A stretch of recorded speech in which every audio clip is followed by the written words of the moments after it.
What's in a slogan? Proletarians of all countries, unite. All power to the Soviets. Let 100 flowers bloom. If the Marxist tradition has unquestionably produced its share of memorable slogans, their significance for revolutionary theory has not always been appreciated. In History and Class Consciousness, Georgy Lukács follows V.I. Lenin and Rosa Luxemburg in giving mottos and rallying cries, a crucial place in his account of the transformative power of the proletariat. For these authors, slogans blur the very distinction between knowledge and action and are regarded as integral to the dynamic of necessity and freedom that is to drive radical praxis. Others have voiced skepticism about such political one-liners, including Marx himself. In comparison to a manifesto or a treatise, a slogan may appear inconsequential or glib, if not inherently misleading. I will begin this essay by exploring some of Marx's discussions of slogans, particularly his efforts to distinguish between revolutionary and reactionary mottos. Turning to Lukács's reading of Luxemburg and Lenin, I will demonstrate how aspects of Marx's analysis are extended and reinterpreted in 20th century revolutionary theory.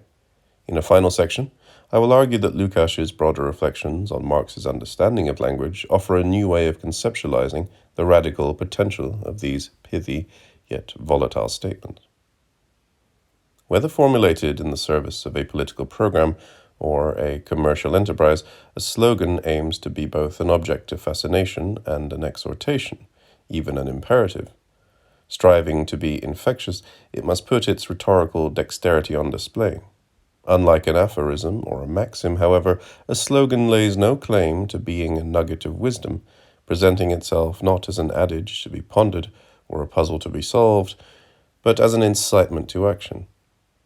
Far from asking us to ruminate on its conceptual nuances, it urges us to vote, purchase, or take up arms. At once language as verbal acrobatics, and language as blunt instrument, a slogan should occupy us, like a song we can't get out of our heads, but it should also mobilize us as an ally, whether we fall under its spell in the privacy of our own homes, or as part of a crowd chanting in unison at a demonstration or sporting event. In the 1840s and 50s, Marx rarely comments on the events of the day without reflecting on the many mottos, buzzwords, and slogans in circulation. From now on, the bankers will rule. Better an end with terror than a terror without end. And of course, liberty, equality, fraternity, which first achieved notoriety in France in the 1790s, but only acquired quasi-official status in 1848. As Marx takes stock of what he regards as hypocritical or sanctimonious talk, the formulation, empty phrases, leere Phrasen, recurs repeatedly, to the point that it starts to sound a tad empty itself. The German Phrase has the sense of phrase, but can also mean buzzword, catchphrase, or platitude. Marx also uses the word parole, a slogan or rallying cry. As strident as Marx's condemnation of the logics of trite sayings may be, it does not lead him to dismiss mottos and rallying cries tu corps. Time and again, he intervenes in these discourses by crafting his own, presumably less empty, formulations. If in Marx's estimation the vast majority of contemporary slogans prove wanting, it is not just because he disagrees with the ideological positions that inform them.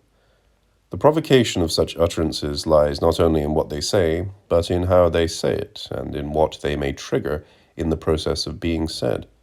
Perched between the constative and the performative, between representing and positing, political one-liners ambiguously testify to what never could be, what inevitably will be, and what will have to be.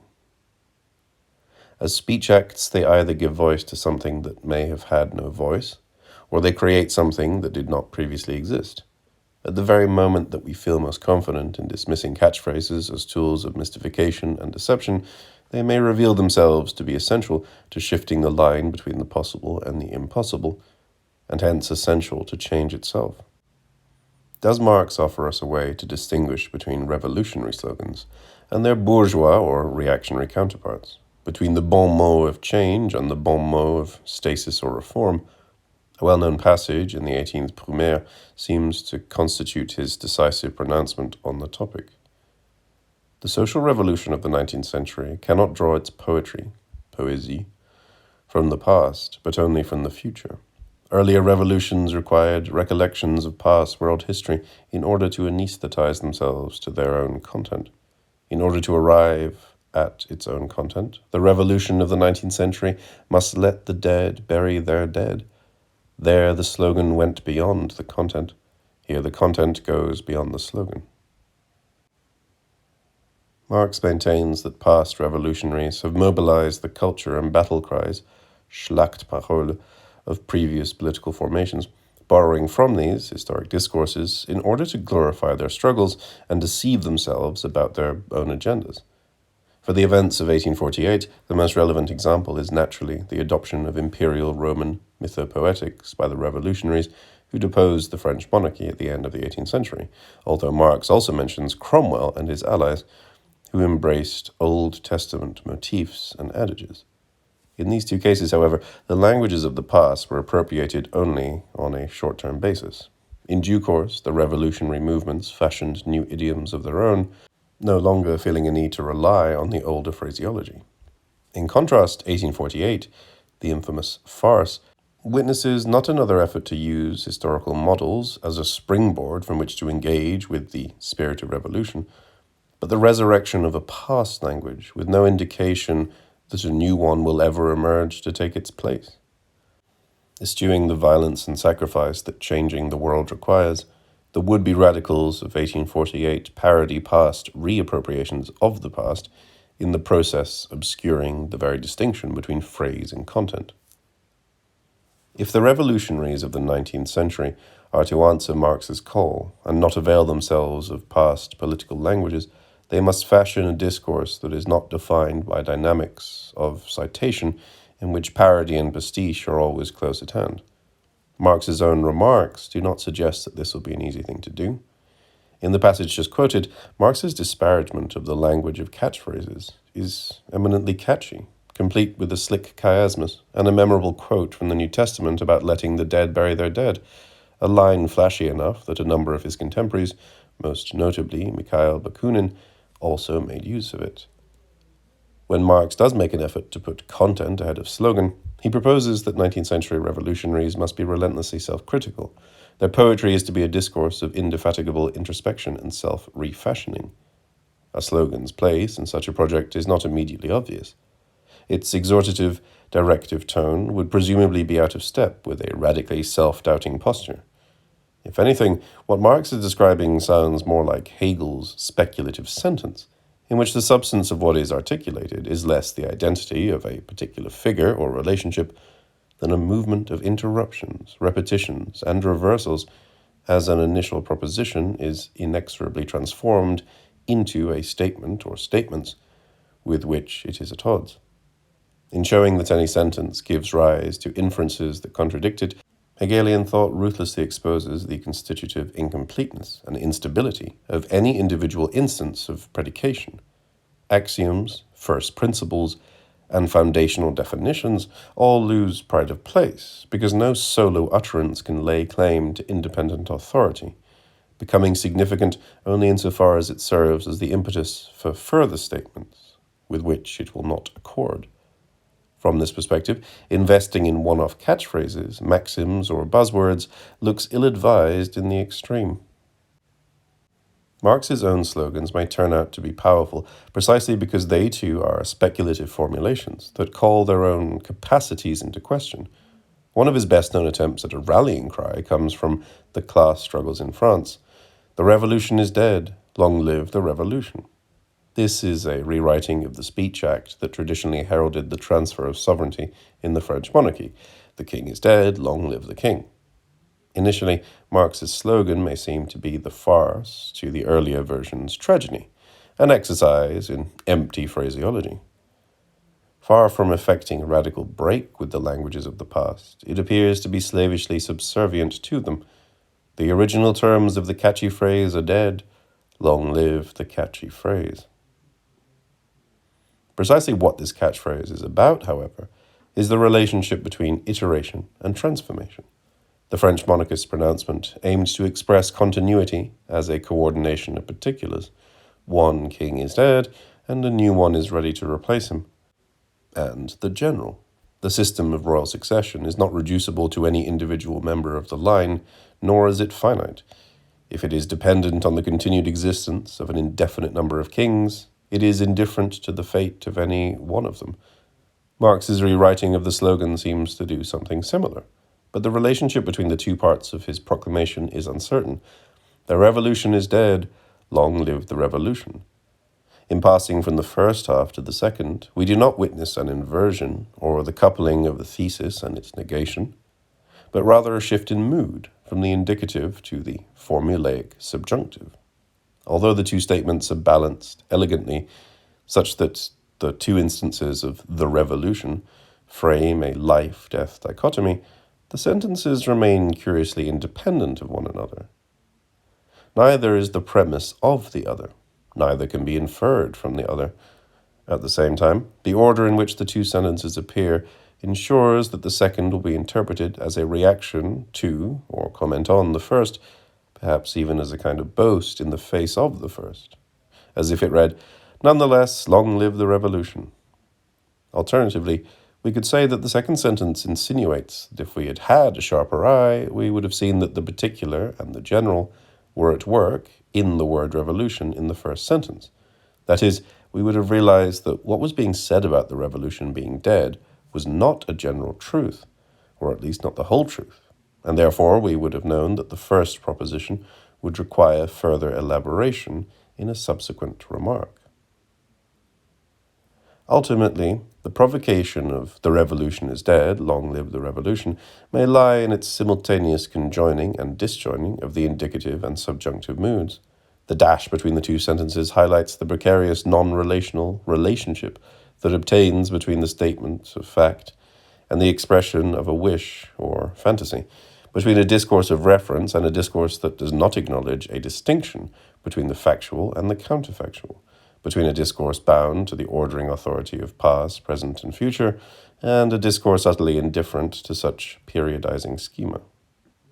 As a consequence, it is hard to know whether one should treat the slogan as two propositions that unfold in a sequence or as two halves of a larger form that cannot simply be read linearly and that may not even be governed by sentential syntax at all. Although questions of grammar and syntax may seem somewhat remote from the dynamics of material praxis, a key passage in the 18th Brumaire leaves no doubt that the transformative capacities of the masses are intimately bound up with phraseological formulations that are as precarious as they are powerful. As Marx describes it, the merciless self-critique and self-refashioning of proletarian revolutionaries will continue until a situation has been created which makes all turning back impossible, and the conditions themselves cry out, "Hic rhodus, hic salta," here is the rose, here dance. Having presented us with this Latin quotation and its German translation, Marx simply begins a new paragraph without further comment. As it happens, the line comes from Erasmus's translation of Aesop's fable about a braggart who claims to have excelled in the long jump at Rhodes and is being challenged to put up or shut up and demonstrate his abilities here and now. Erasmus's Latin version of the Greek original is hic Rhodus, hic saltus. Here is your Rhodes, here is your jump. Whereas the salta, with which Marx ends his version, is the singular imperative of the Latin verb saltare, which can mean to dance or to jump. Had Marx translated his Latin for us, then it would have read, "Here is your Rhodes, jump, dance here." That he instead gives the rose, die Rose, for Rhodus, is an indication that he is citing, or rather nearly citing, Hegel's near citation of Erasmus in the preface to the Philosophy of Right. At first glance, Hegel appears to be faithfully quoting the line from Aesop in the original Greek and in Erasmus's Latin, hic Rhodus, hic saltus, although notably without offering a German translation. We begin to get a sense that more is afoot a few sentences later when he observes, with a little alteration, the saying just quoted would read, "Here is the rose, here dance." In contrast to Marx, Hegel gives us some indication of why he presents the citation in the first place, declaring that the task of philosophy is to comprehend what is, and adding, it is just as foolish to imagine that any philosophy can transcend the contemporary world as that an individual can overleap his own time or leap over roads. This comment about leaping over the island has prompted some scholars to suggest that Hegel may not have been terribly familiar with the fable from which he took the line, or at least did not fully understand it. Complicating matters further, the Greek original Hegel provides is actually a hybrid of the two existing Greek versions of Aesop's fable, the one translated by Erasmus, and a second, in which the relevant line reads, "Look, roads, and leap off from it." In other words, in creating his own Greek version of Aesop and then complementing it with Erasmus's translation of one of the actual versions of Aesop, Hegel juxtaposes two lines from two foreign languages as if the one were a translation of the other, when in fact it is not.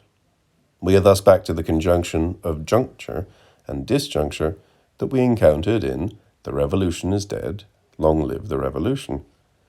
Hegel's alignment of the two languages, serves only to highlight how little their coappearance may reveal about either one of them, or about any supposed relationship between them.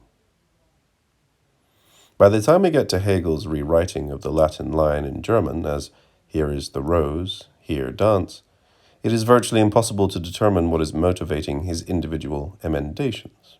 He may be relying on etymology. That is, he may think, as some scholars of the period did, that the name Rhodes came from the Greek word for rose, rhodon, or he may simply be fashioning a pun based on the first syllable of Rhodus. In either case, the rose may be a symbol of Rosicrucianism, and therefore perhaps a figure for reason. Hegel's proposed shift from saltus, the noun jump, to salta, as dance, raises similar questions. Suffice it to say that no two accounts of this passage in the Philosophy of Right, or of Marx's quasi-citation of it, agree on what is wordplay, what is systematic scholarly intervention, and what is an outright mistake. In Hegel and Marx's texts, Aesop's line, if it is still his line, never has the privilege of being taken seriously. Having called on the revolutionaries of the 19th century to go beyond the traditional play of living and dead languages, Marx punctuates his account of the radical mobilization of the proletariat by nearly quoting Hegel's near quotation, or misquotation, an exercise in misprision that spans three languages, living and dead. Although Hegel and Marx are both ostensibly trying to craft a discourse of the here and now, their use of these citations confounds the relationship between the putative proximity and contemporaneity of their German and the putative there and then of the Latin and Greek. If Hegel quotes Aesop, or some fabula hybrid version of Aesop, in order to emphasize the importance of philosophy not trying to overleap its own time, Marx's mobilization of Aesop, Erasmus, and Hegel reveals Hegel's citational practice to be a challenge to the possibility of ever knowing if one's own language is of the past, present, or future. Hic Rhodus, hic saltus, salta, is a slogan for proletarian revolutionaries.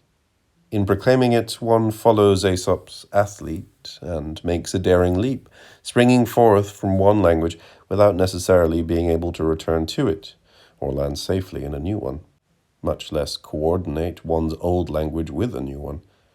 Moreover, having jumped, one cannot be sure that what one was jumping from was in fact one's own language in the first place.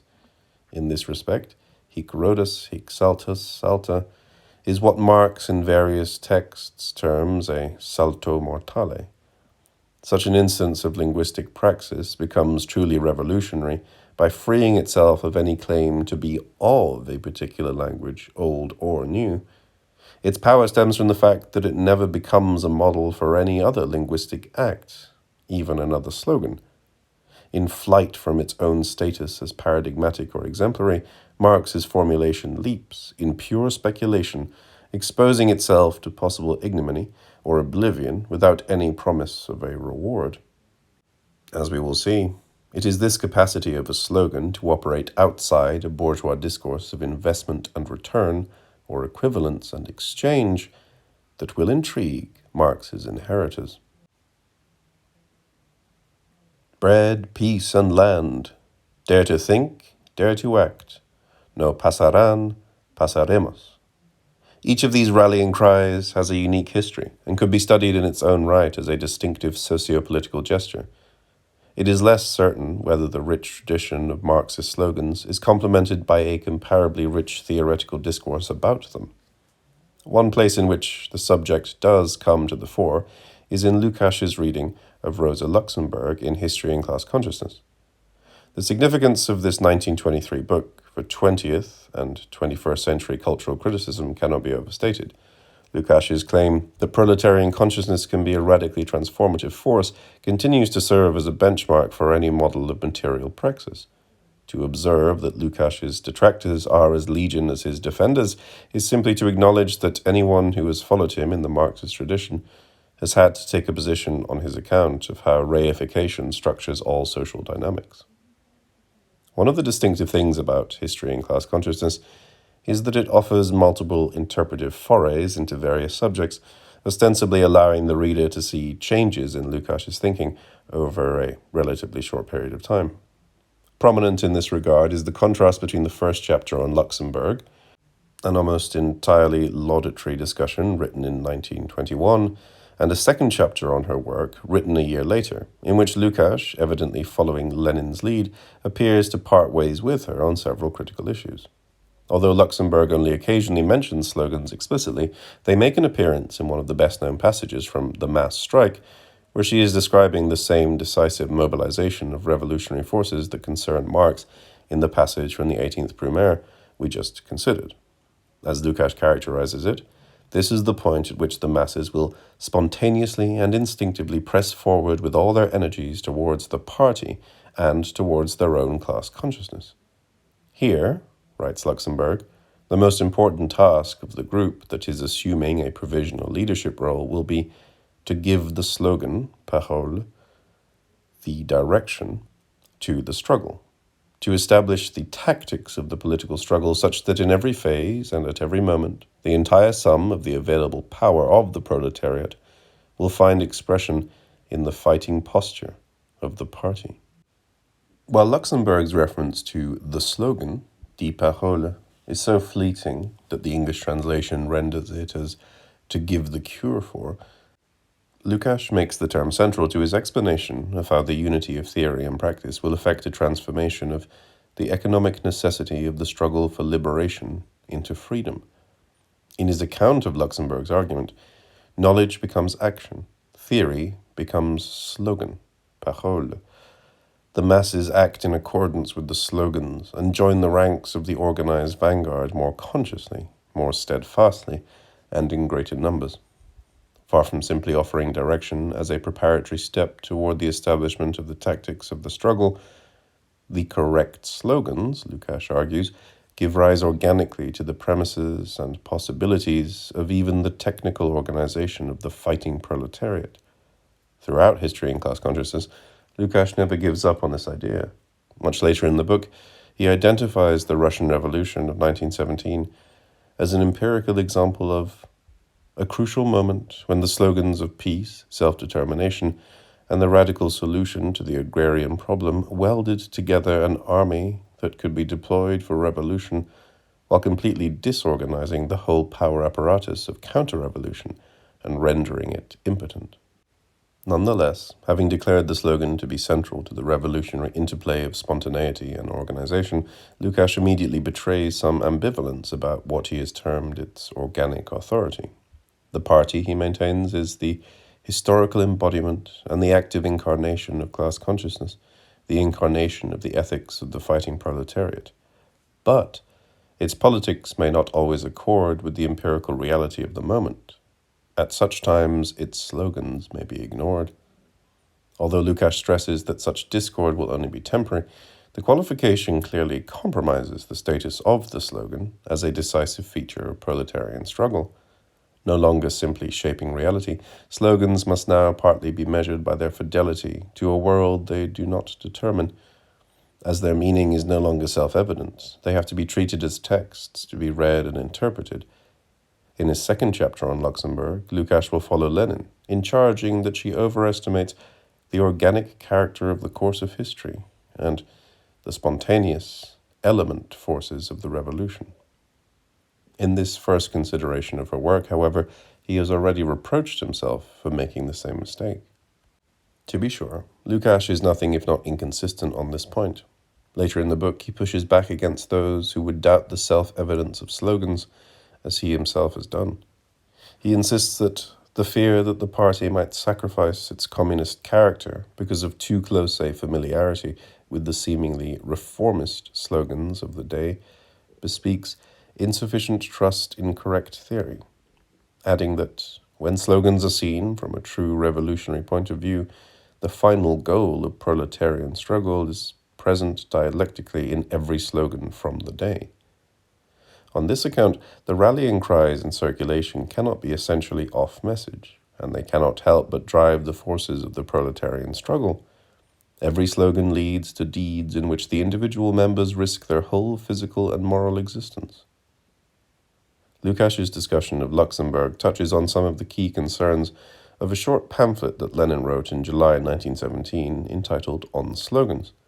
Here, Lenin sharply distinguishes between two types of political discourse: idle talk or phrase-mongering, for example, casual boasting about one's revolutionary ambitions, if not also about one's talents as a long jumper, and slogans, which encapsulate the totality of specific features of a definite political situation. According to Lenin, a slogan creates the conditions of possibility for the very forces that gave it its meaning, which primarily means a mobilized proletariat.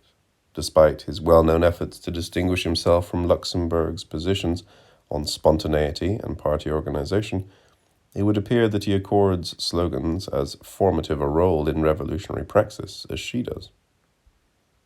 Given Lukács's concern that slogans may be misaligned with their situation, out of step, that is, with the situation that they themselves create, Lenin may seem overconfident when he claims that one can systematically distinguish true rallying cries from phrase-mongering, just as Lukács himself may sound overconfident in averring that it is always possible to see slogans from a true revolutionary point of view, and thereby find the kernel of proletarian struggle in each and every one. Precisely what, however, is a true revolutionary point of view? While Lukács says little about this, an intriguing footnote in History and Class Consciousness may prove illuminating. At this juncture, Lukács is stressing that the commodity character conceals, above all, the immediate, qualitative, and material character of things as things, citing Marx's statement in the German ideology that private property alienates not only the individuality of men, but also of things. In a footnote, Lukács comments, "This refers, above all, to capitalist private property." Marx goes on to make a number of very fine observations about the effects of reification upon language. A philological study from the standpoint of historical materialism could profitably begin here. The observations in the German ideology to which he refers are part of a critique of the philosopher Max Stirner, a discussion whose length and vituperative tone suggests that Marx considers Stirner an adversary to be reckoned with. In the sections that interest Lukács, Marx is attacking his foe for his constant recourse to what Marx calls synonymy.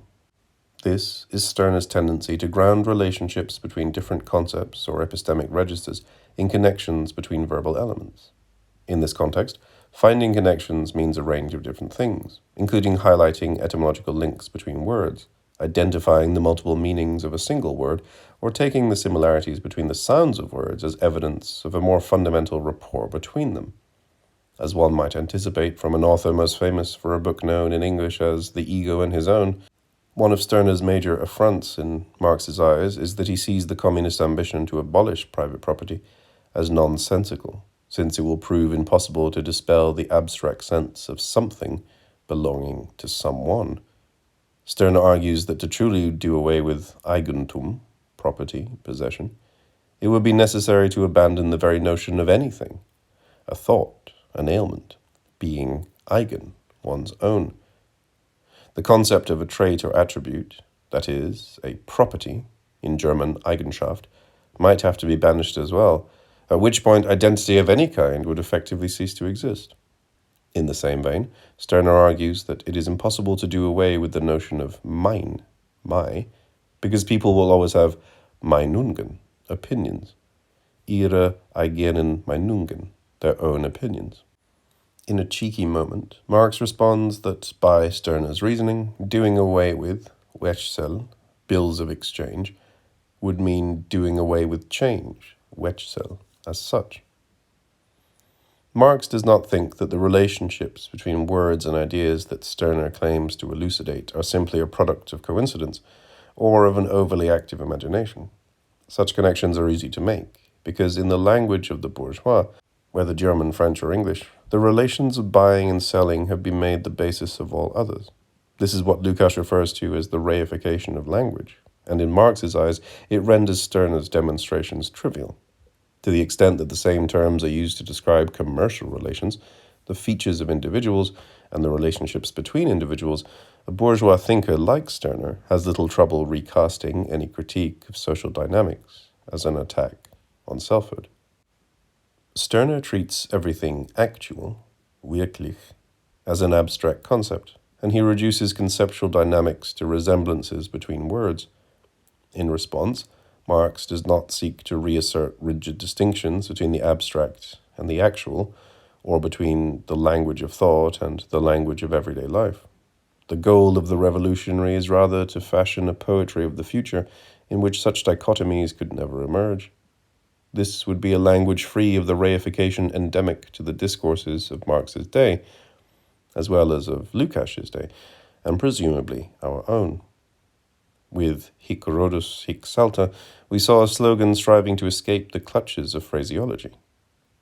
In Marx's critique of Stirner, we get a glimpse of a language in flight from the bourgeois paradigms of equivalence and exchange, a language of radical anti-synonymy, in which resemblances between words, connections of words based on their common etymons, and the polysemia of individual terms have no authority. At its limit, this is a discourse in which meaning is no longer organized by relations of similitude, patterns or repetition, or figures of substitution in which one element can stand in for or take the place of another. In contrast to Hegel's Greek or Marx's Latin, this poetry of the future's very status as a language will not be predicated on its capacity to translate other tongues or to be translated by them. In an oft-cited formulation that is arguably a slogan in its own right, Marx declares, "A radical revolution can only be a revolution of radical needs, for which the conditions and breeding ground appear to be lacking." The poetry of the future will have to be a revolution in our ideas about what slogans are, what they need to be, and why we feel a need to distinguish them from everything else. From the perspective of our customary conceptions of representation and performance, this will be a language of empty phrases. From Lukács's true revolutionary point of view, it will be a language of salti mortali, a proletarian praxis of relentless self-criticism.